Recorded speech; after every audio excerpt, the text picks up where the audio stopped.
perder.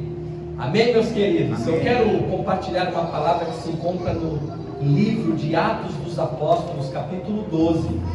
Essa palavra Deus me deu ontem, no culto que nós fizemos lá no Riviera. E essa palavra continua ardendo no meu coração e eu quero compartilhar com os irmãos nesta manhã. E antes de nós lermos, eu vou ler na Nova Versão Internacional, Atos dos Apóstolos, capítulo 12. Eu quero contextualizar para que os irmãos entendam o que está ocorrendo aqui em Atos no capítulo 12. O que ocorre aqui é o cumprimento de algo que Jesus disse aos seus discípulos e a todos aqueles que andam com ele. Jesus vai dizer o seguinte, quando já está se despedindo dos seus discípulos, está dizendo: eu irei para o Pai. Quando Jesus diz eu irei para o Pai, uma angústia toma conta daqueles apóstolos, porque eles já estavam convivendo com Jesus há 3 anos, vivendo o ministério de Jesus, e quando Jesus diz eu irei para o Pai, há um temor que acomete os corações daqueles apóstolos.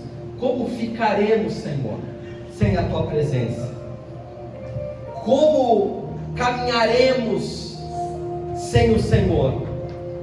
Jesus continua dizendo: eu vou para o Pai, mas não vou vos deixar órfãos. Eu enviarei o Consolador, o Espírito Santo da verdade, que o mundo não pode conhecer. Mas vocês andarão com este Espírito que tem a mesma essência. Ele estará entre vocês e em vocês. E Jesus continua dizendo, falando as seguintes palavras: e os sinais que vocês veem eu fazendo vos seguirão. Os sinais seguirão aqueles que creem. Jesus está dizendo àqueles discípulos e fazendo uma promessa: os milagres que vocês contemplam por intermédio de minhas mãos, vocês continuarão vendo por intermédio do Espírito Santo que estará em vocês. Jesus está dizendo àqueles discípulos: vocês vão impor as mãos sobre os enfermos e eles serão curados.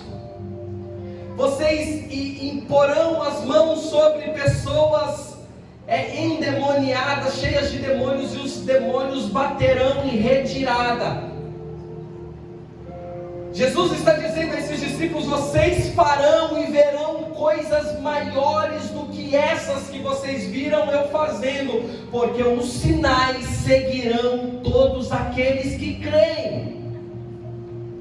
A Bíblia diz que Jesus morre, morte de cruz, para que se cumprisse as Escrituras.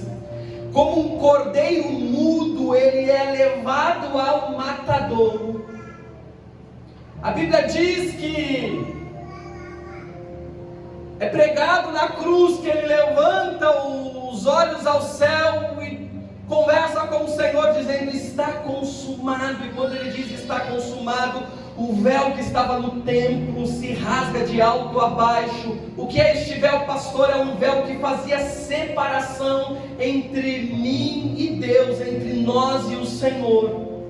Até Jesus, somente sacerdotes podiam ir até a presença de Deus e interceder pelo povo. A partir de Jesus, nós temos acesso. Nós podemos ir até Deus e fazer as nossas petições. Quando Jesus olha para o céu e diz está consumado, a Bíblia diz que houve trevas na face da terra e os seus algozes reconhecem que Jesus Cristo é o Senhor, Jesus Cristo é Deus.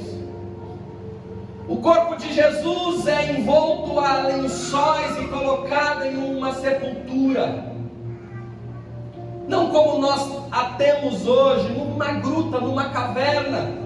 Uma grande pedra é colocada em frente ao sepulcro. Guardas romanos guardam a entrada retirada do sepulcro, mas a Bíblia diz que no domingo de manhã, depois de 3 dias, as discípulas, algumas mulheres foram para terminar de cuidar do corpo de Jesus, para lavar o corpo de Jesus, para limpar o corpo de Jesus, conforme o costume da época. E quando elas chegam lá, elas têm uma surpresa. Qual é a surpresa, pastor? A pedra do sepulcro estava removida e o corpo de Jesus não foi encontrado. Aquelas mulheres se desesperam, mas é o próprio Jesus, como um jardineiro, que anuncia: o que vocês estão buscando? Por que vocês estão buscando entre os mortos aquele que está vivo?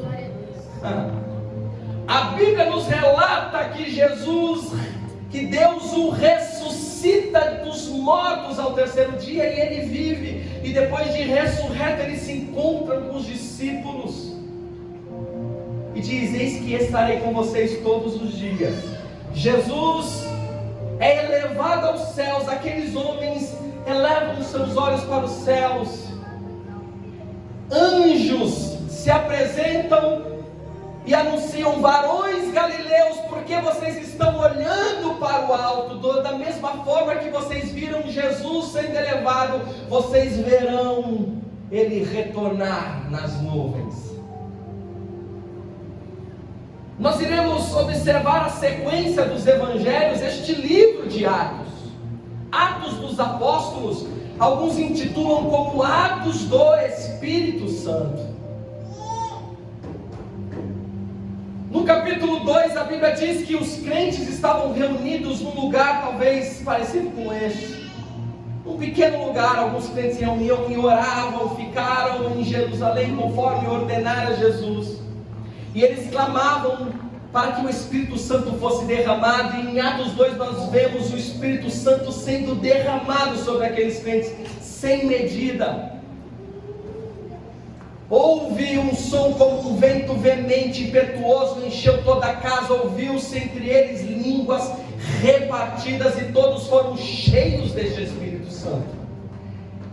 E aquilo que Jesus disse a estes discípulos e a nós, que somos discípulos de Jesus, que cremos nele, começou a acontecer. Então no capítulo 3 nós vemos Pedro e João subindo a porta ao templo, as escadarias do templo, a um homem coxo, aleijado, pedindo esmola, e ele estende a mão buscando uma moeda. Pedro olha para aquele homem com toda a autoridade, irmão Acebites, que o Espírito Santo lhe concedia. Ele diz: aquele homem, eu não tenho prata e nem ouro, mas o que eu tenho lhe dou, levanta e anda. E a Bíblia diz que imediatamente aquele homem levantou de um salto e saiu pulando e glorificando a Deus. Os sinais começaram a acompanhar aqueles apóstolos,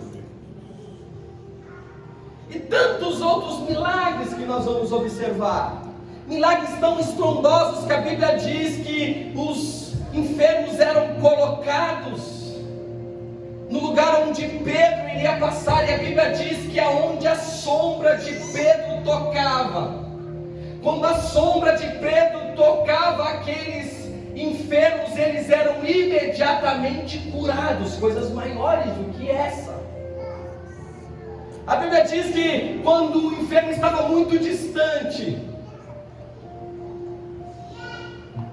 pegavam um lenço de Paulo e levavam até aquele enfermo. Quando o lenço de Paulo tocava aquele enfermo, o enfermo lá do outro lado era curado. Os sinais seguindo aos que creram. É importante que você entenda uma coisa, meu querido e minha querida. O escritor aos Hebreus, quando ele pensa em Jesus, ele vai escrever: ele é o mesmo de ontem, ele é o mesmo de hoje, e ele será o mesmo eternamente. O que a palavra de Deus está nos dizendo? Que Jesus não mudou. Aleluia. Até porque ele está vivo.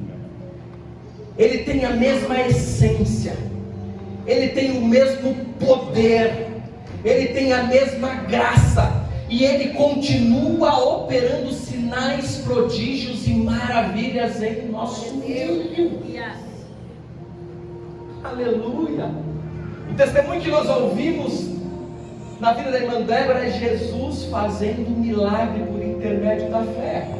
Nós temos contado aqui aos irmãos algumas coisas que acontecem quando a gente sai a campo. Pessoas que são curadas de suas enfermidades, pessoas que estão sendo libertas de seus demônios, de suas depressões, e Deus tem feito milagres. E a palavra que quero trazer aqui aos irmãos é que Jesus é o mesmo ontem, hoje e eternamente. Ele continua operando milagre através e por intermédio daqueles que creem nele. O capítulo 12 de Atos dos Apóstolos registra um grande milagre da parte de Deus. O que está acontecendo, pastor, aqui em Atos no capítulo 12? Pedro está preso. Mas Pedro está preso não porque cometeu algum delito, não porque roubou algo, não porque cometeu um crime. Pedro está preso por pregar o Evangelho. Nós iremos observar que aqui no reinado de Herodes, uma grande perseguição é instaurada àqueles que anunciam o Evangelho de Jesus Cristo.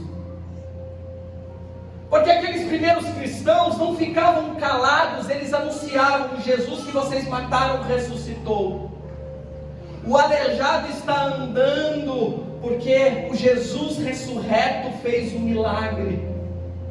É no nome de Jesus que tudo isso acontece, e a Bíblia diz que muitos se convertiam, e foi instaurada uma perseguição, e Pedro, por pregar o Evangelho, agora está preso. Este é o contexto da palavra. Os sinais estão seguindo aqueles primeiros apóstolos, milagres estão acontecendo, pessoas estão sendo curadas, salvas, transformadas, libertas. A igreja está crescendo. Em contrapartida, há uma grande perseguição. Tiago é degolado, Estevão é apedrejado, e agora Pedro está preso. Pedro, que era o líder da igreja na época. E quando nós pensamos que não há mais solução, Jesus entra com um milagre. Antes de nós vermos, eu gostaria de abrir um parêntese e te perguntar: você já viveu momentos da vida que você pensou, não tem mais jeito, não tem mais solução? Talvez você esteja pensando desta forma, talvez você projete algo para o futuro e você diz: isso é impossível. A Bíblia nos revela que aquilo que é impossível para nós é possível para Deus. Amém, meus queridos? Normalmente aqui eu trago uma reflexão sobre a vida, e hoje eu quero falar de milagres. Sabe por quê? Porque nós estamos lidando com igrejas adormecidas, com cristãos adormecidos, que deixaram de acreditar no poder de Deus. A experiência pastoral tem nos mostrado isso, meus queridos. É uma enxurrada de pedidos de oração, e glória a Deus. A Bíblia diz que nós devemos orar uns pelos outros. Pastor, eu devo pedir oração para o meu irmão, para o pastor deve pedir oração, mas ore também.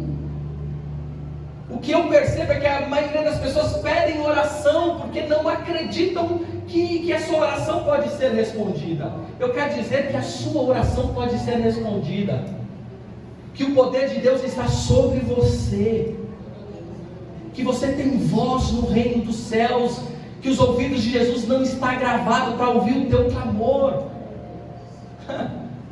Os olhos do Senhor não estão fechados, Ele contempla a sua situação, a sua realidade e o milagre que você precisa. E Ele pode operar, mais do que isso, Ele pode operar coisas grandes. Olha o que diz as Escrituras.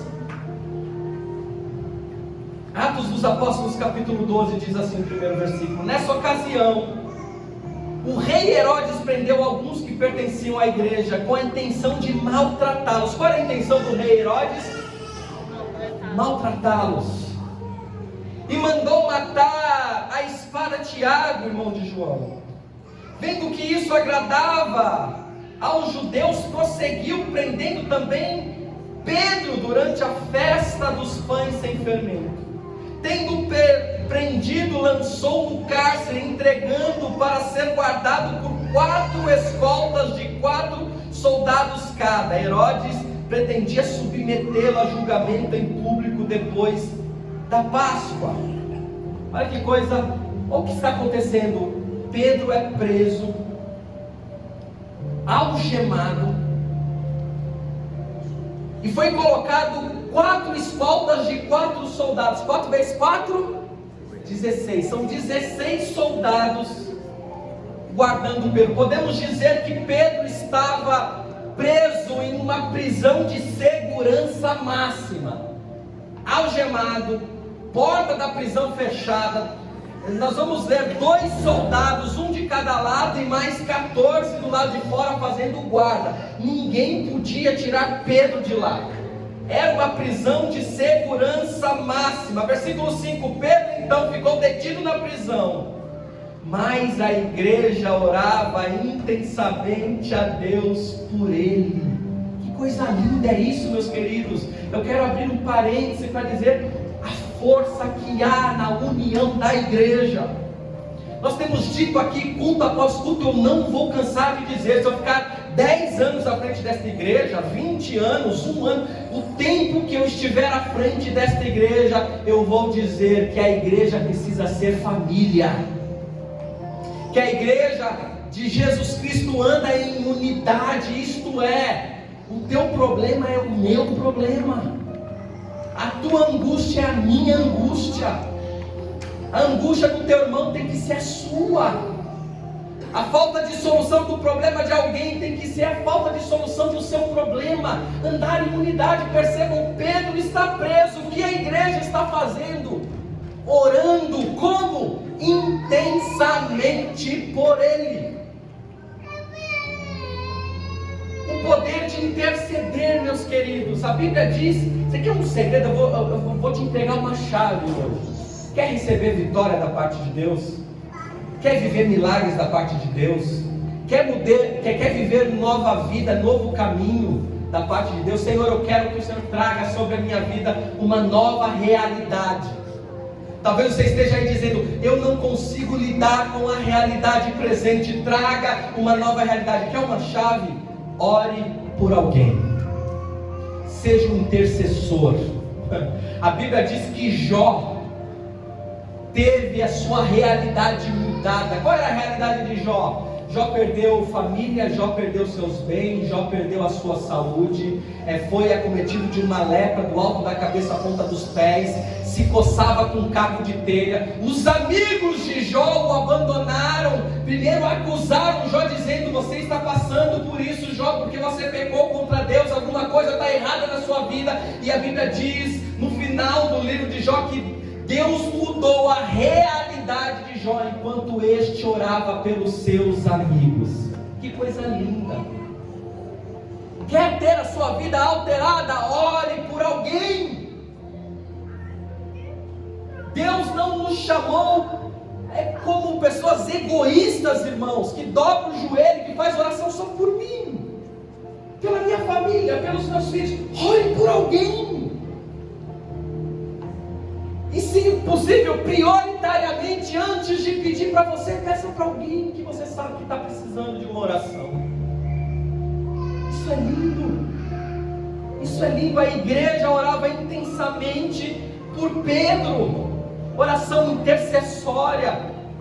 É lembrar do Jonatas nas orações, é lembrar do Alcebiades nas orações, é lembrar de alguém, é lembrar do pastor também, viu? O pastor precisa de oração. Você está orando pelo seu pastor? Amém? Amém. Oh, glória. Ore por alguém. A igreja orava por Pedro. Vamos continuar a leitura aqui. Eu parei em qual versículo? 5. Versículo 6. Isso é poderoso. Eu vou passar, mas eu vou voltar no versículo 6. Diga assim, versículo 6. Versículo 6. Para a gente não esquecer. Na noite anterior ao dia em que Herodes iria submetê-lo a julgamento, Pedro estava dormindo entre 2 soldados, presos com suas algemas, e sentinelas montavam guarda à entrada do cárcere. Aí a partir do versículo 7 começa a acontecer um milagre. E acontece um milagre por quê? Porque Deus era na vida de Pedro, porque Deus tinha história com Pedro, porque ninguém morre na véspera, porque nada acontece sem a permissão de Deus e porque havia uma igreja intercedendo por ele. Levante a sua mão e diga assim: nada acontece na minha vida sem a permissão de Deus. Diga assim: ninguém morre na véspera. Está tudo determinado. O teu futuro, meu querido e minha querida, já está garantido por Deus. Deus cuida de você. A Bíblia diz que eu e você, nós somos considerados, sabe o quê? A menina dos olhos do Senhor. E ai daquele, é a Bíblia, e ai daquele que tocar na menina dos meus olhos, diz o Senhor. O que é menina dos olhos? É esse negócio, essa pupilinha aqui, que se você bota o dedo já irrita, não é isso?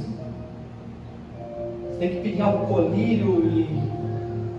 Nós somos a menina dos olhos de Deus. Nós temos um valor inestimável. Você tem um valor inestimável para o Senhor.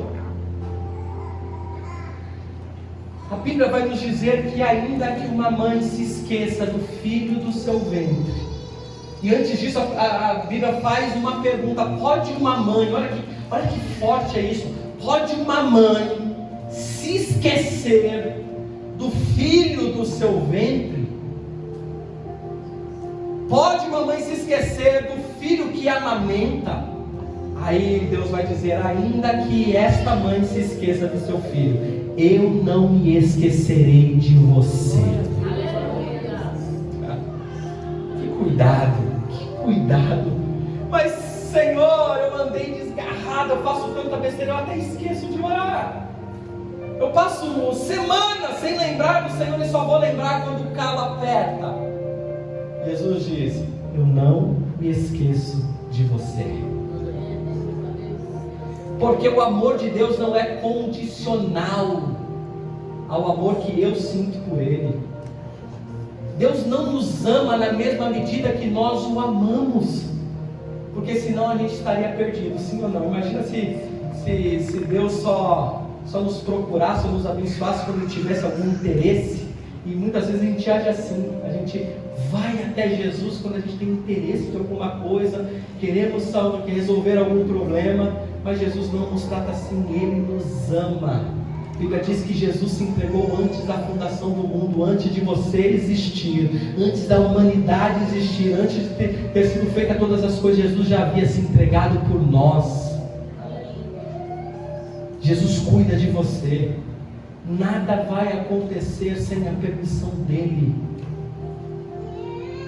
Em vão vigia o sentinela, diz as Escrituras, se o Senhor não guardar a cidade. É o Senhor que te guarda, que te abençoa, que te guia, que te sustenta. E nós vemos isso acontecendo na vida de Pedro. A partir do verso 7 começa o grande reboliço de milagres.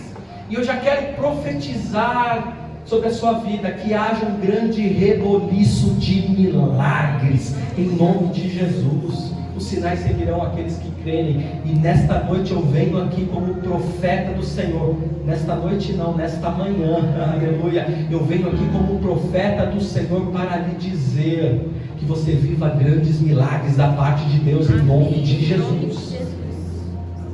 Há um poder de Deus sendo derramado sobre as nossas vidas hoje. Olha o que diz o verso 7, de repente. Olha o de repente de Deus, é tão bom quando a gente viu os de repente de Deus. Eu estava nessa situação, pastor, de repente Deus mudou. De repente aconteceu. De repente se alterou. E aqui na NVI, repentinamente apareceu um anjo do Senhor e uma luz brilhou na cela. Ele tocou do lado de Pedro e o acordou. Em nome de Jesus eu quero falar com voz profética. Levante a sua mão assim. Aleluia, que o Senhor te toque nesta manhã e te traga um despertamento. Que o Senhor abra, aleluia, visão espiritual para que você possa contemplar o Senhor agindo em você. E por por intermédio de você, em nome de Jesus. O anjo tocou Pedro e o despertou. Depressa, levante-se, disse ele. Então as algemas caíram dos punhos de Pedro. Com voz profética, que todas as algemas caiam nesta manhã, em nome de Jesus. Jesus está preso, o anjo aparece, as algemas caem. Versículo 8, o anjo lhe disse: vista-se e calce as sandálias. E Pedro fez assim, ou assim fez. Disse-lhes ainda o anjo: põe a capa e siga-me. E saindo, Pedro o seguiu, não sabendo que era real o que se fazia por meio do anjo. Tudo lhe parecia uma visão. Um milagre está acontecendo, irmãos recebidos, e Pedro não está entendendo. Parece que ele estava sonhando, isso é uma visão, é real. Ele começa a confundir a realidade. E eu quero profetizar sobre a tua vida o que Deus irá fazer. Através de você e em você, confundirá muitos em nome de Jesus. Alguém vai olhar para você e vai dizer: quem te viu e quem te vê. Eu nunca imaginei que Deus poderia fazer isso, mas Deus faz. Deus é o Deus de milagres. Deus é o Deus que faz prodígios e maravilhas. Os sinais seguirão aqueles que creem. Aleluia. Pastor, as portas estão fechadas para mim, eu não sei aonde elas se abrirão. O Senhor fará milagre. Você não vai saber se está sonhando, se está tendo uma visão ou se é realidade, mas aquilo que Deus vai fazer é grande. Milagres que não se explicam. Pedro confundia a realidade, parecia que estava tendo uma visão. Versículo 10: passaram a primeira e a segunda guarda e chegaram ao portão de ferro que dava para a cidade. Olha o que acontece aqui: este se abriu por si mesmo para eles. Aleluia. As algemas caem das mãos de Pedro, ele calça as sandálias, põe a capa, passa pela primeira escolta de guarda, passa pela segunda escolta. Eu não sei se aqueles guardas adormeceram, eu não sei se eles ficaram com a sua visão impedida de ver, mas Pedro passou tranquilamente. E no final tem uma porta e Pedro não precisa fazer nada, a porta se abre sozinha, pelo poder do Espírito Santo. Deixa eu abrir um parênteses para te dizer: muitas vezes nós queremos obter algo com as nossas próprias forças, e nós lutamos, e nós colocamos a mão, e nós falamos, e nós brigamos, e nós queremos que as coisas aconteçam do nosso jeito, e o Senhor nos traz aqui nesta manhã para dizer: pode deixar que eu faço, tire a sua mão. Quando você tirar a sua mão, eu vou fazer a coisa acontecer. Como, pastor? De forma milagrosa, porque milagre não se explica. Glória a Deus. É preciso confiar em Deus, meus queridos. É preciso entender que Ele é poderoso, que existem situações na vida que a gente mais atrapalha do que ajuda. Existem problemas a serem resolvidos que quando a gente coloca a mão a gente mais faz besteira. Que Jesus está dizendo: entrega para mim. Eu não estou dizendo que você precisa ser negligente com as suas responsabilidades, não é isso. Tudo aquilo que Deus colocou para você fazer, faça, porque Deus é contigo. Não negligencie nada, não procrastine as coisas na sua vida. O que precisa ser resolvido, resolva. Mas aquilo que foge ao controle, não adianta você se descabelar, ficar desesperado, desesperada, perder a esperança, chorar, espernear. Não adianta, deixa, entrega nas mãos do Altíssimo, que Ele é poderoso. Quais eram as chances que Pedro tinha de sair desta prisão? 0,0000. Prisão de segurança máxima. Então aquilo que ele não pôde fazer, o Senhor se incumbiu de fazer. Sabe por quê? Porque Deus tinha propósito na vida de Pedro. E quando Deus tem propósito, irmão, pode passar céus e terra, mas a palavra dele não passa. Todas as promessas que o Senhor te fez hão de se cumprir. Se Deus te levantou, e você está caído, prepare-se, porque Deus vai te reerguer, mas a promessa dele vai ser cumprida. Se Deus te deu algo para você fazer ministerialmente, você está frouxo na fé, Deus te trouxe aqui para dizer: talvez pelas suas forças você não consegue, mas deixa comigo, porque eu sou o Deus que resgato. Aleluia. Eu sou o Deus que muda realidades, eu sou o Deus que convence. Talvez você esteja aqui, o seu casamento esteja por um fio e você não sabe mais o que fazer. Deus diz: aquilo que eu uni, não separe o homem, eu vou te dar vitória. Eu vou fazer as coisas acontecerem aqui. Eu vou mudar o seu coração, eu vou mudar o coração dele e dela, e vou fazer milagres acontecer. Amém, meus queridos? Talvez você esteja aqui com um diagnóstico médico negativo. Quantas pessoas desenganadas pelo médico eu já vi sendo curadas? Deus não nos abandona. Deus não nos deixa à deriva. Se tem algo que Deus não faz, é nos deixar à deriva. Todos aqueles que buscam o seu nome terão resguardo em nome de Jesus. E é isso que está acontecendo. A porta de repente se abre. Este se abriu por si mesmo para eles, e passaram. Tendo saído, caminharam ao longo de uma rua, e de repente o anjo lhe deixou. Versículo 11: então Pedro caiu em si e disse: agora sei sem nenhuma dúvida que o Senhor enviou o seu anjo e me libertou das mãos de Herodes e de tudo que o povo judeu esperava. Eu quero abrir outro parênteses aqui para te dizer que aquilo que Deus vai fazer na sua vida será tão grandioso que você não terá dúvida que foi o próprio Deus. Tem coisas, amados, que acontecem na nossa vida que não há dúvidas de que foi o próprio Deus. Eu trabalho há 24 anos, completarei 24 anos de trabalho na mesma empresa. Dê glória a Deus aí. Glória a Deus. Aleluia. 24 anos, e quando eu cheguei lá naquela empresa, eu olhei algumas coisas ali dentro e orei ao Senhor: Senhor, eu quero chegar a tal cargo, eu quero chegar em tal patamar, eu quero viver isso na minha vida. Eu entreguei para Deus, e hoje, depois de 24 anos, eu vivo tudo aquilo que eu orei pedindo ao Senhor. Agora, como Deus abriu essa porta para mim? Por causa da minha capacidade? De maneira nenhuma, meus queridos. Eu nasci numa casa com mais 2 irmãos, praticamente da mesma idade, escadinha. Só o meu pai trabalhava na época numa loja de móveis, e a nossa vida era sofrida. Tínhamos todo o amor do mundo da minha mãe, todo o amor do mundo dos meus pais. Eu tive uma infância maravilhosa, mas os recursos eram limitados. Estudei em escola pública a vida inteira. Primeiro lanche do McDonald's que eu comi foi no primeiro mês de trabalho, com meus quase 19 anos de idade, quando eu recebi meu primeiro ticket de refeição. Eu comi o meu McLanche, Big Mac, né? Agora imagina para uma criança vendo um comercial todo dia: 2 hambúrgueres, alface, queijo, molho especial, cebola, pizza. Dá vontade da criança. Pizza, hoje a gente, qualquer hora, pede uma pizza. Pizza era uma vez por ano.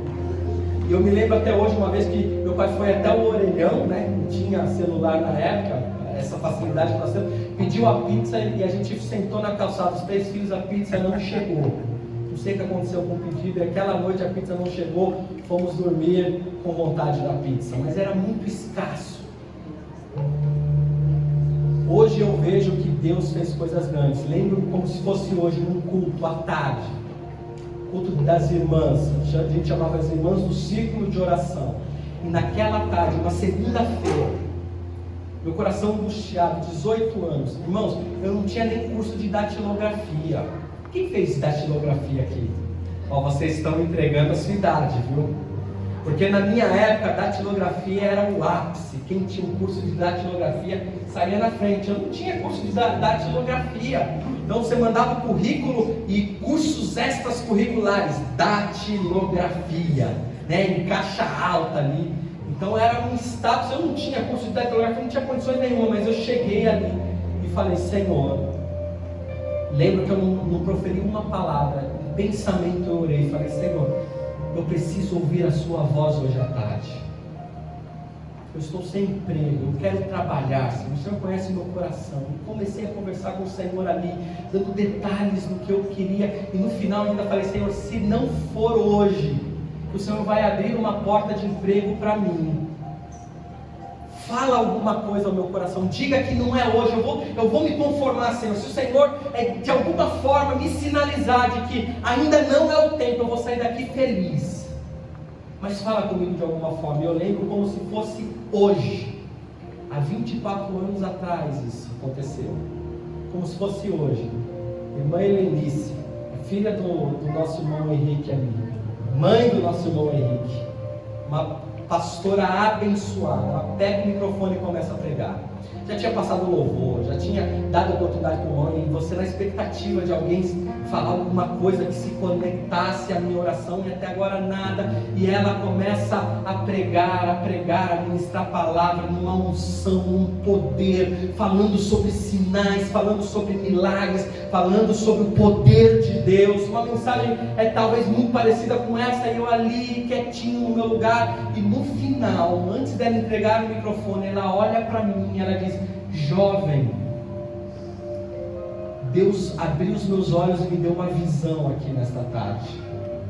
Eu vi um pacote descendo do céu, um pacote de presente muito grande, lindo, descia do céu sobre a sua cabeça, e Deus manda eu te dizer: aquilo que você veio buscar esta tarde, leve, porque Deus está te dando. Irmãos, aí acabou, zerou, como dizem aí, zerei a vida. Eu lembro que eu cheguei em casa, minha mãe tinha um bip. Quem teve bip aqui? Vocês estão entregando. Metade da igreja não sabe o que é bip, né? Vocês são todos jovens, não é isso? Mas minha mãe tinha um bip, e o bip tocou. E aí, olha, tem um recado aqui para você ligar. Uma prima, que a gente nem tinha muito contato, pediu para você ligar. Peguei as fichas, fui no orelhão, e aí ela falou: olha, surgiu uma oportunidade de emprego aqui na empresa onde eu trabalho, você tem interesse? Eu falei: claro que eu tenho. Deus já foi no mesmo dia, irmãos. Então vem amanhã fazer uma entrevista. Na terça-feira eu estava fazendo entrevista, na quarta-feira eu recebi a ligação que tinha sido aprovado. Sabe o que é isso? Deus faz milagres. Aleluia. E hoje eu olho e vejo tantas pessoas poderiam estar no meu lugar. Pessoas que estudaram em colégio público a vida inteira, pessoas que tiveram muito mais condições do que eu, pessoas com QI, quem indica, poderiam estar no meu lugar, mas Deus me escolheu todos esses anos para estar ali. O que é meu ninguém pode tomar, o que Deus nos dá ninguém pode nos tomar. O que é meu é meu, o que é seu é seu. O milagre que Deus faz nas nossas vidas, ninguém pode alterar. Pastor, por que você está falando isso? Porque eu quero que você se encha de fé nesta manhã para acreditar que Deus está no controle de tudo. E para finalizar, que o horário já foi, Pedro, ele foi liberto de forma milagrosa, sim ou não? Sim. Pedro tinha condições de sair da prisão? Não tinha. Deus fez milagre. Mas sabe o que mais me chama a atenção nesse texto? Mais do que o próprio milagre, que é estrondoso, pegue isso, que isso é uma chave para você nesta manhã. Está registrado aqui no versículo 6. Qual o versículo que eu disse? 6. Versículo 6. Olha o que a palavra de Deus vai dizer: na noite anterior ao dia em que Herodes iria submetê-lo a julgamento, Pedro estava dormindo, diga dormindo, entre dois soldados, preso com 2 algemas, e sentinelas montavam guarda à entrada do cárcere. A circunstância era adversa. Na Bíblia, a mensagem Eugene Pearson, ele interpreta esse texto e esse versículo dizendo: Pedro estava dormindo como um bebê entre 2 soldados. A circunstância era boa, irmãos. A Bíblia diz que na noite anterior em que ele iria para julgamento, passou a Páscoa, marcaram o julgamento de Pedro. Que julgamento é esse? Qual é a sentença de morte? Como nós iremos matar Pedro na praça pública sendo apedrejado? Nós iremos matar como matamos Tiago, degolando a fio da espada? Nós iremos crucificá-los, queimá-lo? Como que vai ser essa morte de Pedro? Então Pedro tem sobre ele uma sentença de morte, um julgamento marcado para o dia anterior. E como Pedro está? Dormindo como um bebê. Coisa linda, amados. E talvez até aqui você não conseguiu absorver muito da palavra, mas eu gostaria que você guardasse isto, porque isso vai fazer diferença na sua caminhada do dia a dia, principalmente quando você lidar com situações adversas, com circunstâncias ruins na sua vida. Pedro estava tranquilo, dormindo como um bebê, com a sentença de morte marcada para o dia seguinte. Sabe por que Pedro dormia como um bebê? Porque ele conhecia o Deus ao qual ele cria, e ele sabia de que todas as coisas estão nas mãos do Senhor, e nada acontece sem a permissão dele. Há quem diga, fazendo referência a um diálogo que Jesus teve com ele, dizendo: Pedro, quando você for velho, e Jesus profere algumas palavras. Há quem diga que Pedro segurou nessa palavra, dizendo: Jesus disse que eu vou envelhecer, e neste momento ele não é velho ainda. Então, por mais que tudo indicasse que ele seria morto, ele se apega naquilo que Jesus disse a ele, e fica tranquilo. Mas independente disto, amados, a grande questão é que a situação era ruim, era adversa, e Pedro está como? Tranquilo. Sempre foi assim, meus queridos? Não. Se a gente fizer um retrospecto da vida de Pedro, nós vamos ver que em muitos momentos da vida, mesmo andando com Jesus, ele temeu. A Bíblia diz que ele estava num barco com outros discípulos, a onda estava batendo no barco, o vento era contrário, eles ficaram com medo de naufragar, e ele teve medo de perder a vida. A Bíblia diz que Jesus veio andando sobre as águas. Pedro pediu permissão para sair do barco, e ele começa a andar sobre as águas, e a Bíblia diz que ele começa a observar o vento, que ainda era forte, e começa a afundar. Jesus estende a mão, levanta Pedro e diz: Tu és, Pedro, um homem ainda de pequena fé. A Bíblia diz que quando Jesus está sendo judiado, indo para a crucificação, alguém chega para Pedro e diz: Você é um deles. E Pedro tem o que? Medo, e nega ao Senhor 3 vezes: Não, eu não conheço este homem. Pedro teve medo. Então nem sempre foi assim, mas ele atinge uma maturidade, e agora mesmo diante da morte, ele dorme tranquilo. O que mudou de uma situação para outra? Sabe o que foi? A presença do Espírito Santo, a intimidade com o Espírito Santo. Talvez você ainda não consiga lidar com as suas emoções quando as circunstâncias estão adversas, quando as coisas não estão acontecendo, quando as coisas fogem do seu controle. Talvez você não esteja conseguindo lidar com isto. Eu quero te dizer que você precisa se relacionar com o Senhor, e na medida, quanto mais você se relaciona com Ele, mais você ficará tranquilo em meio às adversidades. Amém, meus queridos? Amém. Se coloque de pé em nome de Jesus. Pedro dormia tranquilo. O segundo motivo que eu acredito que fez com que Pedro dormisse tranquilo é que ele sabia que mesmo que ele fosse morto no dia anterior, haveria um encontro com Jesus Cristo. Sabe por quê? Porque Pedro não estava limitado a esta vida terrena. Ele sabia que maior glória ele haveria de viver. Nós precisamos, meus queridos, andar olhando para o porvir, sabendo que a nossa pátria não é a terra, nossa pátria é os céus. Um dia nós nos encontraremos com o noivo.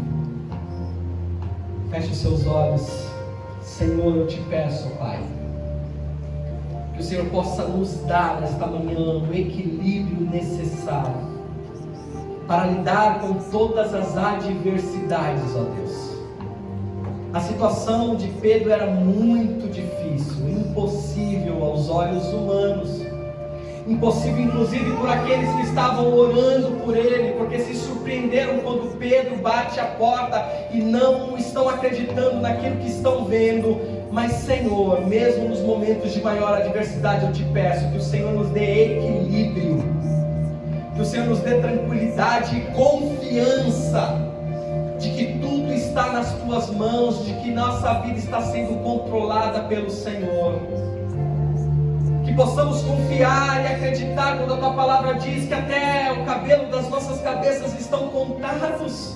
Isto é, o Senhor conhece tudo, o Senhor está acima de todas as coisas. Que nós possamos elevar os nossos olhos para os montes e dizer: de onde me virá o socorro? E ter a mesma convicção do salmista quando diz: o meu socorro vem do Senhor que fez os céus e a terra. Mas sobretudo, ó Pai, sabemos que isso só é possível se o Teu Espírito Santo agir em nossas vidas. Então eu te peço, Senhor, enche os Teus filhos com a Tua presença. Entre os Teus filhos com intimidade no Teu Espírito Santo, em nome de Jesus.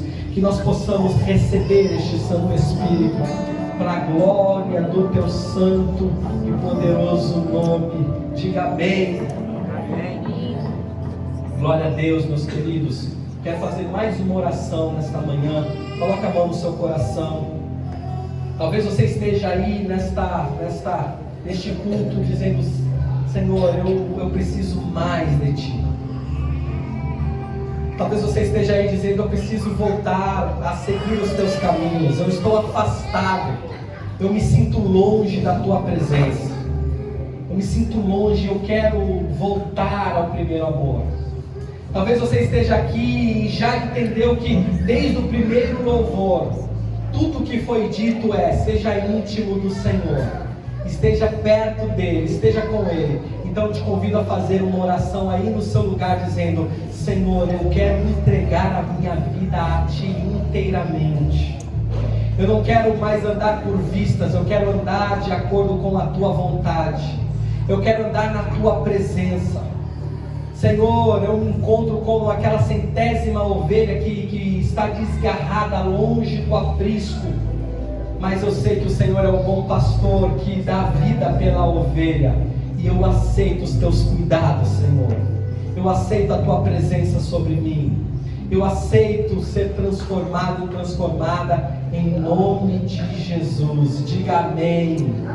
Glória a Deus. Levante a sua mão.